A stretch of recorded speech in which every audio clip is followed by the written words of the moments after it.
Dear students, welcome again. Today we will discuss about the past continuous tense. हमने last 5-6 videos के अंदर present tense के चारों parts को सीखा और पास्ट इंडेफिनिट को सीखा। आज हम जो है पास्ट कंटिन्यूस के बारे में डिस्कशन करेंगे। पास्ट कंटिन्यूस टेंस, अगर हम बात करें हिंदी में पहचान की, तो हिंदी का जो वाक्य होता है उसके अंत में रहा था, रही थी, रहे थे से जो है वो सेंटेंस जो है वो एंड होता है। हिंदी वाक्य के अंत में रहा था, रही थी, रहे थे रहता है। जैसा कि मैं आपको थोड़ा सा रिवाइज करवा दूं, प्रेजेंट कंटिन्यूस टेंस होता है, उसके अंदर था की जगह है आ जाता है, रहा है, रही है, रही है, रहा हूं, रही हूं। इस तरह से जो है प्रेजेंट कंटिन्यूस टेंस और पास्ट कंटिन्यूस टेंस, देखो कंटिन्यूस वर्ड दोनों में है, वहां प्रेजेंट है इसलिए ये है हो जाता है, रहा है, रही है, रहे हैं हो जाता है, और पास्ट हो गया तो वहां पर जहां जहां है था वहां पर था हो जाता है। तो जहां प्रेजेंट कंटिन्यूस के अंदर रहा है और पास्ट कंटिन्यूस के अंदर रहा था। अब स्ट्रक्चर में क्या चेंज आ जाता है, इसके अंदर सब्जेक्ट प्लस वॉज वर्ब में से अपने को एक सिलेक्ट करना है, प्लस वर्ब की first form ING plus object. तो इस तरीके से हम इसको यूज कर लेते हैं। तो प्रेजेंट कंटिन्यूस के अंदर जहां वो, अब इसके अंदर जो वॉज वर्ब है वहां इजेमआर आ जाता है और पास्ट कंटिन्यूस के अंदर वॉज वर्ब आ जाता है। जैसा कि नेम है, पास्ट और प्रेजेंट एक एक चीज का चेंज होता है, तो यहां भी एक ही चीज ये समझ लो कि आप चेंज होता है। अगर यहाँ प्रेजेंट है तो इजेमआर आ जाएगा, पास्ट आ गया तो वॉज वर्ब आ जाएगा। अब अपने को ये देखना है कि किन सब्जेक्ट के साथ हम वॉज लगाएंगे, किन सब्जेक्ट के साथ वर्ब लगाएंगे। तो I, he, she, it, name और सिंगुलर नाउन जो है इनके साथ हम वॉज लगाते हैं। यू, वी, दे और प्लूरल नाउन, इनके साथ हम जो है वो वर्ब का यूज करते हैं। जनरली स्टूडेंट्स ये आई जो है इस ग्रुप में रहता है, I, we, you, they, plural noun के ग्रुप में रहता है।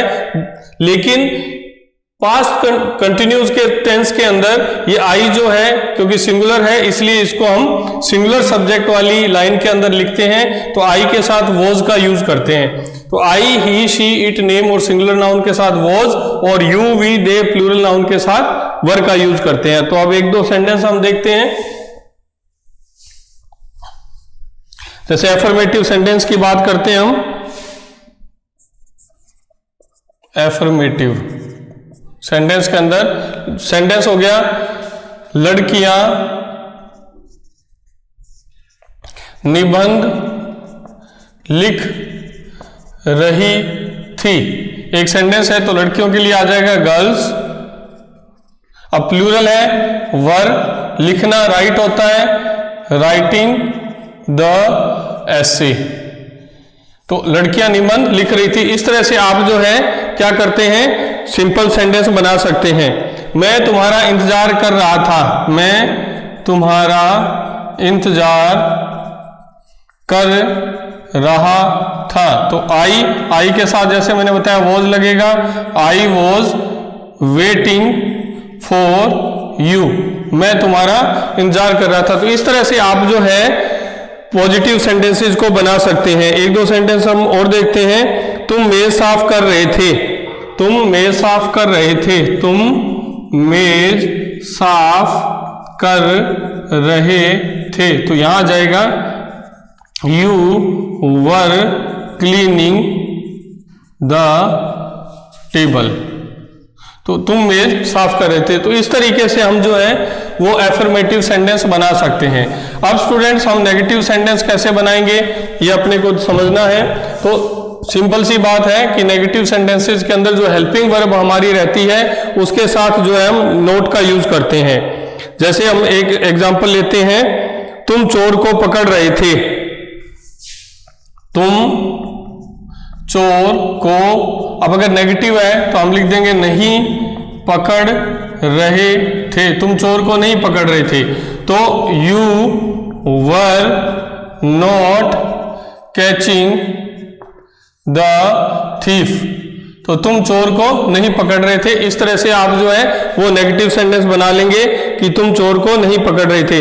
हम शोर नहीं मचा रहे थे, हम शोर नहीं मचा रहे थे, तो क्या हो जाएगा, we were not making a noise, we were not making a noise, हम शोर नहीं मचा रहे थे। तो इस तरह से जो है आप सेंटेंस बना सकते हैं।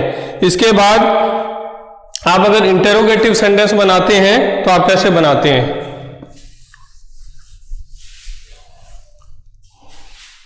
तो इंटेरोगेटिव सेंटेंस के अंदर क्या मैंने जैसे बताया कि सबसे पहले आपको क्या लगाना है। जैसे सेंटेंस है, क्या वह भोजन पका रही थी, क्या इंटेरोगेटिव है ये, तो क्या वह भोजन पका रही थी। तो अब इंटेरोगेटिव के अंदर जैसा कि मैं बताता हूं कि क्या वाला सेंटेंस जब भी होता है तो हमें क्या करना होता है, हेल्पिंग वर्ब को बाहर निकालना होता है। तो अब एक बार क्या को हम छोड़ देते हैं तो क्या बनाएंगे, शी वॉज कुकिंग फूड, ये बन गया सिंपल सेंटेंस कि वो खाना पका रही थी। अब नेगेटिव हो जाए कि वो खाना नहीं पका रही थी तो शी वॉज नॉट, या नॉट आ जाएगा, नॉट कुकिंग फूड।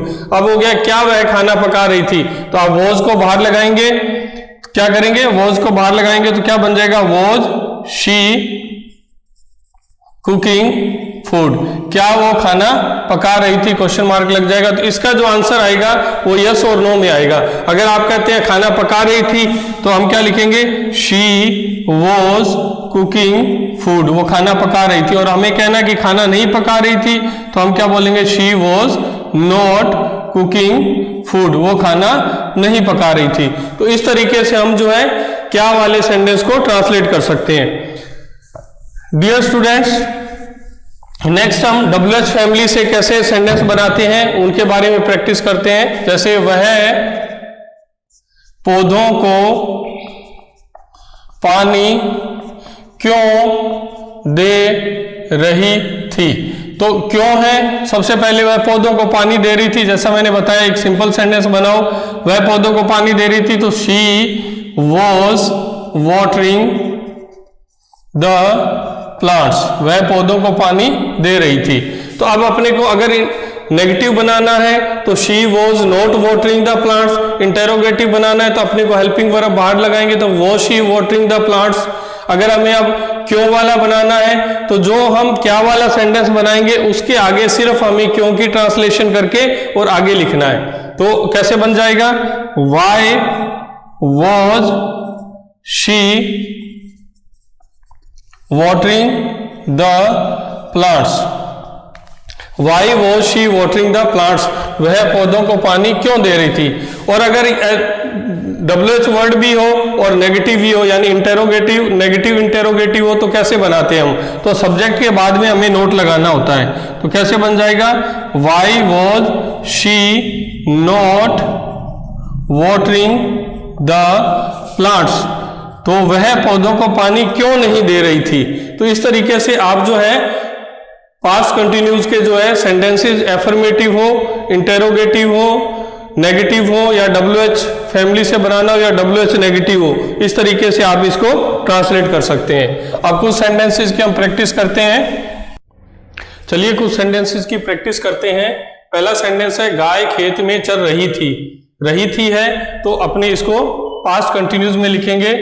तो गाय खेत में चर रही थी, द काउ वॉज ग्रेजिंग, चरना ग्रेज होता है तो इन द फील्ड, खेत में जो है गाय चर रही थी। उसके बाद पक्षी आकाश में उड़ रहे थे तो द बर्ड्स वर, प्लूरल है, अगर गाय अकेली है तो वॉज लग जाएगा, बर्ड्स पक्षी आकाश में उड़ रहे थे, प्लूरल है तो the birds were flying in the sky. उसके बाद वह तुम्हें गाली दे रही थी तो शी वॉज, वर्ब की फर्स्ट फॉर्म अब्यूज होता है, उसके लास्ट में अगर ई होता है और हमें ING ऐड करना होता है तो ई को हटा देते हैं। शी वॉज अब्यूजिंग यू, वह तुम्हें गाली दे रही थी। वह बर्तन साफ कर रही थी तो यहां आ जाएगा she was doing the dishes, she was doing the dishes. वैसे बर्तन को अटेंसिल्स भी बोलते हैं, वेसल्स भी बोलते हैं, तो आप साफ करने के लिए क्लीनिंग वर्ड भी लगा सकते हो, she was cleaning the utensils. लेकिन आप इस तरह से भी बना सकते हो, she was doing the dishes. Modern English में ये आपको ज्यादा अच्छा रहेगा, she was doing the dishes. विद्यार्थी कठिन परिश्रम कर रहे थे, the students were working hard. तो इस तरीके से हम जो है इनको बना लेंगे।